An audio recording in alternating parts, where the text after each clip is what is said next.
ہر پل جیو کا drama serial خوش نصیبی کی آنے والی ایپیسوڈ بہت ہی زیادہ انٹرسٹنگ ہونے جا رہی ہے۔ آپ لوگوں کو دکھایا جائے گا کہ نہال نہ تو بے وفا تھا اور نہ ہی دھوکے باز۔ وہ سچ میں نرمین کو اچانک پہنچ کے سرپرائز دینا چاہتا تھا، لیکن نہال کو کیا پتا تھا کہ اس کے اس سرپرائز کے چکر میں اس کی محبت کی دنیا اندھیری ہونے والی ہے۔ شاید یہ سب ہمایوں کی دعاؤں کا اثر تھا کہ ہمایوں جب بالکل ہی مایوس ہو چکا تھا تو سراج صاحب نے ہمایوں کی منت کی کہ خدا کے لیے میری عزت بچانے کے لیے میری بیٹی نرمین سے نکاح کر لو۔ ویسے یہاں پر یہ بات بھی سمجھ نہیں آتی کہ سراج صاحب نے اپنی کون سی عزت بچا لی ہے، کیونکہ جس طرح ایمرجنسی میں وہ ہمایوں سے نرمین کا نکاح کر کے اس گھر سے رخصت کرتے ہیں تو محلے کی خواتین آپس میں عجیب قسم کی چہم گوئیاں کرتی دکھائی دیتی ہیں۔ خیر نرمین کو ہمایوں کے ساتھ رخصت کرنے کے بعد جا کر سراج صاحب کو احساس ہوتا ہے کہ جلد بازی میں انہوں نے بہت بڑا غلط فیصلہ کر لیا ہے۔ اب پچھتاوے کی آگ نے انہیں گھیر لیا ہے کہ میں نے اپنی سب سے لاڈلی بیٹی کی زندگی برباد کر دی اس کی شادی ہمایوں سے کر کے، جس سے وہ شدید نفرت کرتی تھی۔ بھائی سراج صاحب اب کیا فائدہ، آپ کو یہ سب تو پہلے ہی سوچنا چاہیے تھا۔ اور جہاں تک زندگی برباد کرنے کی بات ہے تو شاید نرمین کی کم ہاں، البتہ اس شادی سے ہمایوں کی زندگی ضرور برباد ہونے والی ہے، کیونکہ نرمین فیصلہ کر لیتی ہے کہ میں ہمایوں کو اتنا تنگ کروں گی کہ وہ مجھ سے محبت کرنے پر پچھتانے لگے گا۔ ادھر ہمایوں جو پاکستان پہنچتا ہے تو مسلسل نرمین کو کانٹیکٹ کرنے کی کوشش کرتا ہے، لیکن نرمین کا موبائل فون آف ملتا ہے، کیونکہ نرمین جب رخصت ہو کر ہمایوں کے گھر جاتی ہے تو اس کی موبائل کا چارجر اپنے ہی گھر رہ جاتا ہے، جبکہ نہال بہت زیادہ پریشان ہوتا ہے کہ آخر نرمین کی کال کیوں نہیں مل رہی۔ ویسے یہاں پر یہ بات سمجھ نہیں آتی کہ کیوں نہال نے ابھی تک اپنا واٹس ایپ اوپن کر کے نہیں دیکھا، جہاں پر نرمین نے ہزاروں وائس میسج چھوڑے ہیں۔ اگر وہ میسج دیکھ لیتا تو اس کو اندازہ ہو جاتا کہ یہاں پر نرمین پر کیا قیامت گزری ہے نہال کے سرپرائز کے چکر میں۔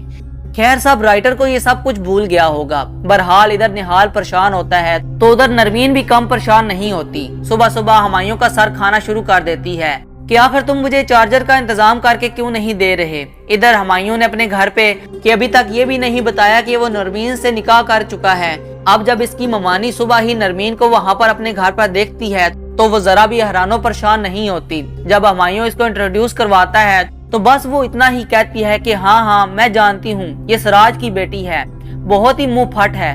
اب یہاں پر تو نرمین کو شدید غصہ آتا ہے کہ ہمایوں کی ممانی کے میرے بارے میں کیا خیالات ہیں۔ خیر دوسری طرف نہال جب شدید پریشان ہوتا ہے کہ آخر نرمین کا فون کیوں نہیں مل رہا تو وہ اپنے بھائی فیاض سے کہتا ہے کہ آپ لوگوں کا نرمین سے کوئی کانٹیکٹ ہوا ہے یا نہیں۔ تو فیاض کو جو بات نہال کو ملتے ساتھ ہی بتا دینی چاہیے تھی وہ اب جا کر بتاتا ہے کہ ہم نے سراج صاحب کو شادی کینسل کرنے کا کہا تھا کیونکہ تم سے کچھ رابطہ نہیں ہو رہا تھا، اور تمہارے دوستوں نے بھی ہمیں مس گائیڈ کیا تھا۔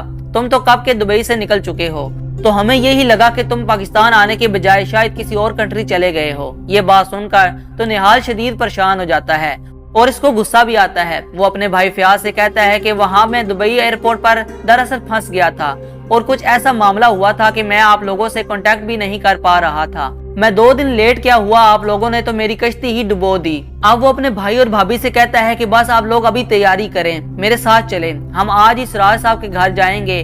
میں ان سے درخواست کروں گا کہ آج ہم سادگی سے نکاح کر لیتے ہیں اور 1 ہفتے کے بعد رخصتی کر لیں گے۔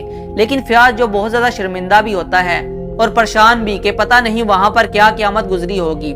ظاہر ہے کہ ہر جگہ کارز بھی بڑھ چکے تھے اور مہمانوں کی آمد و رفت بھی شروع ہو چکی تھی، تو وہ کہتا ہے کہ بھائی مجھ سے تو اب کچھ نہیں ہوگا، جو بھی کرنا ہے تم اور تمہاری بھابھی کر لو، میں ٹھیک ہے تم لوگوں کے ساتھ جانے کے لیے تیار ہوں، میں جاؤں گا، لیکن سراج صاحب سے اب میں بات نہیں کر سکتا۔ تو نہال اب فیصلہ کر لیتا ہے کہ بات کرنے سے بہتر ہے کہ ہم ڈائریکٹ ہی سراج صاحب کے گھر پہنچ جائیں۔ اور جناب جب نہال سراج صاحب کے گھر پہنچتا ہے اور ڈور بیل دیتا ہے تو ماہین دروازہ کھولنے آتی ہے۔ نہال کو دیکھ کر حیران پریشان ہو جاتی ہے۔ اب یہیں پر ماہین نہال کو بتا دے گی کہ آپ نے آنے میں بہت زیادہ دیر کر دی ہے، کیونکہ ہمیں یہی لگتا تھا کہ آپ شاید اب کبھی بھی نہیں آئیں گے۔ تو ابا نے نرمین کا نکاح ہمایوں سے کر دیا۔ یہ سن کر تو نہال کو یوں محسوس ہوگا جیسے کسی نے اس کے پاؤں تلے سے زمین کھینچ لی ہو، اور تو اور وہ اچھا خاصا مذاق بھی اڑائے گا، کہے گا کہ کیا مطلب نرمین کا نکاح اس معمولی سے درزی سے کر دیا، بھلا نرمین اس درزی کے ساتھ کیسے رہے گی۔ نہال اس چیز کو ایکسپٹ نہیں کرے گا، اس کا تو یہی خیال ہے کہ وہ نرمین سے ملے گا، اسے سمجھائے گا کہ ہمایوں سے اپنا رشتہ ختم کرو، کیونکہ نہال اس سے نکاح کرنے کو تیار ہے۔ بہرحال دوسری طرف